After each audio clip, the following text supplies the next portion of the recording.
अस्सलाम वालेकुम। आज जो चीज़ें मैं बनाने लगी हूँ, आज मैं बनाने लगी हूँ गर्मियों की बहुत स्पेशल डिश करेले। करेले मुझे बहुत पसंद है और अक्सर बनाती हूँ गर्मियों में। और इसके साथ मैं डालूंगी गोश्त, तो आज हम बनाएंगे करेले गोश्त। अब हम करेले गोश्त बनाना शुरू करते हैं। करेले गोश्त के लिए जो हमें इंग्रेडिएंट्स चाहिए, ये तकरीबन आधा किलो मैंने करेले लिए हैं। इनको मैंने छीला नहीं है। ये देखें, इतने चौड़े चौड़े मैंने ये करेले काट लिए हैं। इनको मैंने नमक लगा के रख दिया था थोड़ी देर, फिर अब मैंने इनको पानी में डाल दिया। इसी तरह मैं 2 बार धो लूंगी और इनको ज़्यादा दबाऊंगी नहीं। और इसके अलावा मैं इनको हाफ कप ऑयल में फ्राई करूंगी।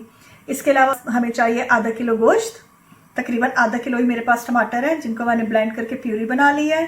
इसके अलावा 1/4 टीस्पून मेरे पास हल्दी है, 1 टेबल स्पून मेरे पास लाल मिर्च है, 1 टेबल स्पून मेरे पास सूखा धनिया है, 1 टीस्पून अदरक, 1 टीस्पून पिसी हुई लहसुन, तकरीबन 1 टीस्पून मेरे पास सॉल्ट है, 1 बड़ी हरी मिर्च है, गार्निशिंग के लिए मेरे पास धनिया है, और ये अनियन है तकरीबन, ये भी आधा किलो है। तो आधा मैं गोश्त के साथ डालूंगी और आधे मैं ऊपर से दम दूंगी। इसके अंदर हम आधा कप ऑयल डालेंगे। ये देखें, करेलों से मैंने पानी निकाल दिया। अब हम इसको जब तक ऑयल गर्म होगा अच्छी तरह दबा के पानी निकाल देंगे। बहुत ज़्यादा नहीं दबाएंगे ताकि इनकी शक्ल ना टूटे।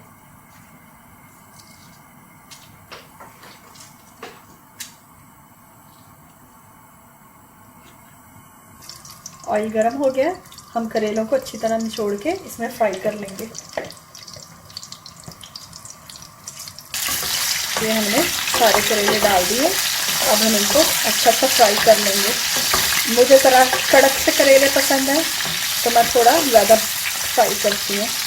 जब ये अच्छी तरह फ्राई हो जाएंगे तो मैं आपको दिखाऊंगी। तकरीबन 10 से 15 मिनट में ये फ्राई होंगे। अब हम गोश्त चढ़ाते हैं जब तक हमारे करेले फ्राई हो रहे हैं। इसमें तकरीबन मैं 2 टेबल स्पून ऑयल डालूंगी और उसके अंदर गोश्त डाल के सील कर लूँगी। और इसके साथ मैं सॉल्ट और लहसुन अदरक भी डाल दूँगी और इन सब चीज़ों को अच्छे से फ्राई करूँगी।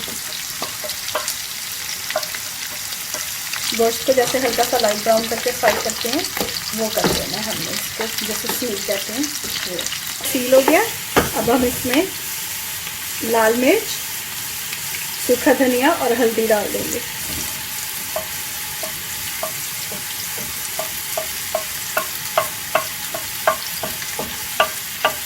इसमें मैंने डाल के अब तकरीबन 1 गिलास पानी डाल के मैं इसको गलने के लिए रख दूंगी। अनियन हमने काटा हुआ था, उसमें से आधा हम इसमें डाल देंगे और आधा ऊपर हम दम के लिए रख देंगे। इसको दरम्यान में बार बार हिलाते रहें ताकि लगे नहीं, और चेक कर लें कि गोश्त गला है कि नहीं।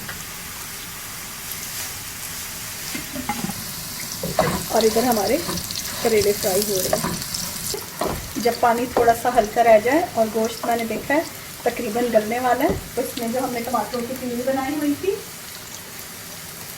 वो डाल देंगे इस तरह।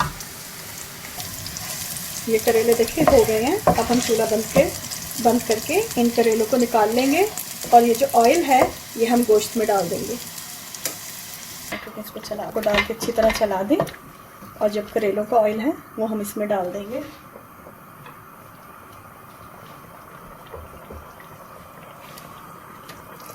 ताकि करेलों का टेस्ट गोश्त में आ जाए। और इसके साथ जो हमारा बचा हुआ ऑयल है वो भी हम इसमें डाल देंगे और पानी सूखने का इंतज़ार करेंगे। ये देखें, पानी सूख गया, हांडी ने घी छोड़ दिया और इसका मतलब है कि हमारा मसाला तकरीबन भुन गया है। अब हम इसमें जो हमने साबुत मिर्च रखी हुई थी ये डाल देंगे और इसको तकरीबन 5 मिनट तक मज़ीद भूनेंगे। ऑयल ने देखें इस तरह घी छोड़ दिया ऐसे और बॉइलिंग हो रहे हैं, इसका मतलब है मसाला भुन गया। अब इसमें मैं फ्राई किए हुए करेले डाल दूँगी और तकरीबन 5 मिनट इसको पकाऊंगी।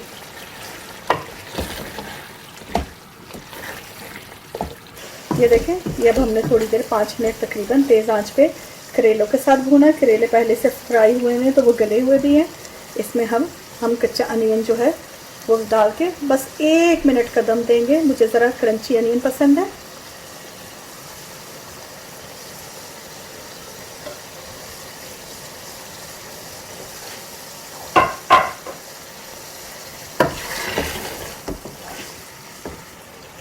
ये हमारा करेले गोश्त तैयार हो गया। इसको हम धनिया से गार्निश करके करेलों की प्लेटिंग करते हैं। आपको हमारी करेले गोश्त की रेसिपी पसंद आई हो तो प्लीज़ हमें लाइक और सब्सक्राइब करना ना भूलिएगा। अगली दफ़ा हम एक नई रेसिपी के साथ हाजिर होंगे। जब तक के लिए इजाज़त, अल्लाह हाफिज़।